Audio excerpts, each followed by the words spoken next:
Hello, driven woman. If we haven't met before, my name is Nicole. I am the creator of a business called The Deeply Satisfied Woman, and I work with driven women all over the world to support them to create the results that are important to them in their professional world without self-sacrificing, without burning themselves out, and while enjoying more personal satisfaction and fulfillment. So, I want to talk to you about one of the biggest challenges that I get asked about by the women who are my clients. Now, these ladies are smart, they're excellent problem solvers, they're motivated, and when a challenge comes up in their life, they also have very high standards for themselves. And you might be familiar with this already and be nodding along that when there's a challenge, you want to fix it. And so I hear all the time women sharing that they feel that they get stuck in these cycles of rumination over the things that they're facing in their life, the problems that they can't solve, whatever might be going on with their spouse, the challenges in the business, cash flow issues, family stuff, that when they get stuck in these cycles, that it's like my brain just won't stop. I'm fixated on this, I'm obsessing over it, I'm trying to solve for this situation, and it's costing me sleep. It means that I can't be present with my kids. It feels like it is just stressing me out and eating me away. Now, if that is something that you are familiar with, I want to share with you 6 really important factors. These are like little dials that you can tune in and play with, adjusting the levels of, so that you can have a different experience, because you don't want to be living with that level of noise and intensity all the time. So let's climb into 6 beautiful levers that you can tweak, or little dials that you can tweak to interrupt rumination when you are stuck in a thinking spiral. First and foremost is move your body. So many of the women that I work with are smart ladies. They're sitting at their desk, they're working away, and they're thinking, and you can get quite frozen when you are in a thinking spiral about something that you perceive to be a problem. So get up, move your body, go for a walk, get outside, get some fresh air, maybe even put on some music that you like, that feels good to you, and bring your attention into the sensations in your body. Have a shake. Move your body in ways that interrupt the stuckness that you are experiencing. So often when we're triggered and stressed out, it can be so easy to get really still. We don't breathe as much, like you're bracing, trying to figure out what's going on, even if it's super subtle. So move your body in ways that helps you create some spaciousness and to interrupt that stuckness. The next piece is to get really curious about what are your emotions doing in that time. What are you feeling? So tuning in with what's going on, not at the level of your problem-solving mind, but at the level of your body. Where am I carrying tension? What emotions am I experiencing?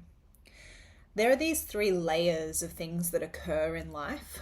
Whenever there's something going on in our reality, there is the facts of what has happened. Someone said something, for example, or a staff member has asked you for leave without the required amount of notice. Just some examples. Your kids were mucking around this morning and it made you late for work. So there's the facts of what happened, the tangible, evidence-based reality. There's how you feel about those facts: stressed, pressured, guilty, etc., etc. There's all those emotions and sensations: tight, anxious, sweaty armpits, all the things. And then there's the meaning that you make about the whole situation. I'm a bad mum. My staff member isn't going to, my staff member's not going to like me if I tell them no. The stories that we tell ourselves about what's happening in those situations. And these 3 things happen so fast. We have a circumstance, we feel something about it, and then we tell ourselves a story without ever challenging that story often. And when we can oh so gently let go of the meaning that we are making out of whatever's going on in your life and be with the feelings, the emotions, the tension in your body, and just tune in with yourself and go, oh, I'm feeling really scared. That's okay. Scared doesn't mean that that staff member's not going to like you or that they're going to quit or whatever story is kicking off here, because the meaning that you make is what that rumination spiral actually gets fed by. And now this is a practice, but your third step, when you've moved your body, you're tuning in with your feelings, which is the layer before the story, the meaning, and you're then going to bring incredible compassion to yourself.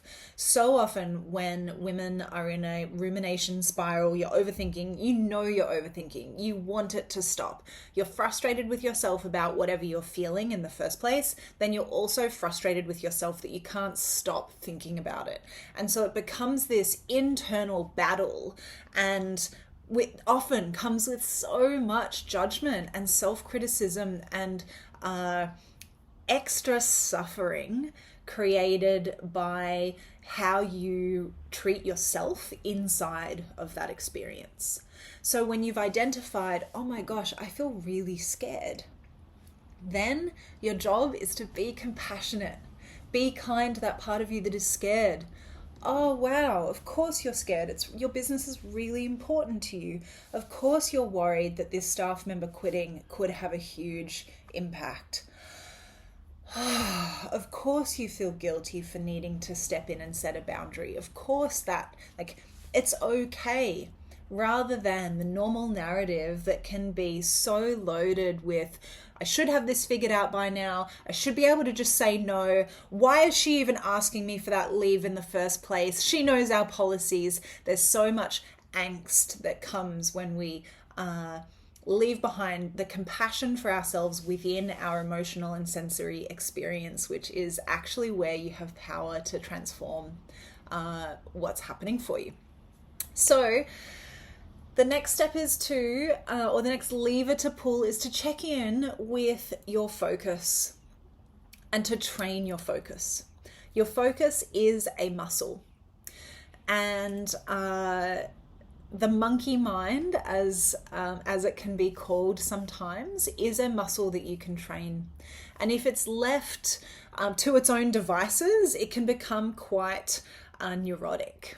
And this rumination spiral, on some level, and this is with so much compassion, but on some level, when you recognize this rumination spiral is something that you have agency inside of. This is something that you are on some level choosing. And I want to be careful with that, because sometimes when you're riding this roller coaster of internal challenge, it doesn't at all feel like choice. But on some level, I want to remind you, wonderful woman, of your agency and encourage really loving, compassionate entrainment of your focus. If you are focusing on all of the things that your husband does wrong, or all of the ways that your staff members aren't responsible or aren't fulfilling their roles, or all of the ways that you don't like your body, then those things are amplified in the way that you perceive your husband or your children or your staff or yourself. And so that is where we go, oof, I know that this is a habit. I know that this is a way that I've existed for a long time. And is it serving you? Probably not. I really want to see my husband as like a beautiful, generous, kind man. Cultivate that focus. Oh, I really want to see my staff as like willing, collaborative, like hardworking people. Cultivate that seeing. And of course, we can train those people to help them step more and more into that as a reality in the case of your staff, and there's all sorts of ways that you can work with those relationships to turn that into a reality. But so much of what you see and perceive and experience in your relationships in particular and in your life is based on what you are focused on. So we need to widen the aperture and take such loving responsibility for your agency and how you are choosing to direct your focus in your life. Even if those rumination spirals don't feel like choice, I want you to remember that on some level you are allowing and participating in that, and it's a ride that you can choose to not go on. And that's not a stick to beat yourself up with, being like, I'm choosing this, I'm bad, but it is your responsibility to recognize, oh, I'm doing that thing again where I just see the worst in my husband. I remember, I don't want this. This isn't who I want to be. This isn't how I want to feel. Oh, it's so hard. Oh, it feels so uncomfortable, but I'm going to choose to direct my focus elsewhere. And you might have to do that 1,000 times and retrain and retrain and retrain and move your body and be compassionate. Okay. Lever or little dial number 5 is to share it. So much of what you are ruminating over is often stuff that comes with shame and emotional sensation, and shame thrives in secrecy. So I want to invite you to share it. Find a close girlfriend, call your mum, call your husband, go and do a session with a counselor, talk it out, reveal what is going on inside of you with someone. And don't carry it alone. Yeah, find a community of women that you can journey with. And I can help you with that if that's something that you need. But share it. Yeah, don't carry this alone. So often, just talking the things out can clear up some of the sensation that you're carrying in your system and help create some more space for more creativity, for more resourcefulness, for all those good things. And finally, number 6. This one's one of my favorites, is that I want to invite you to understand the pattern underneath the rumination. And a great way to begin to distill that down is to say, what is familiar about this?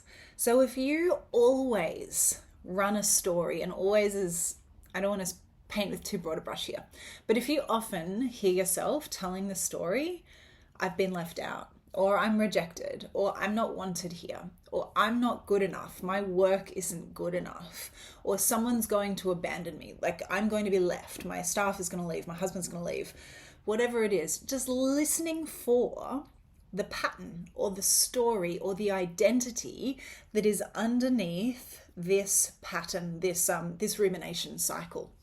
Because these so often do have connections to our deep core places of tenderness or our core wounds.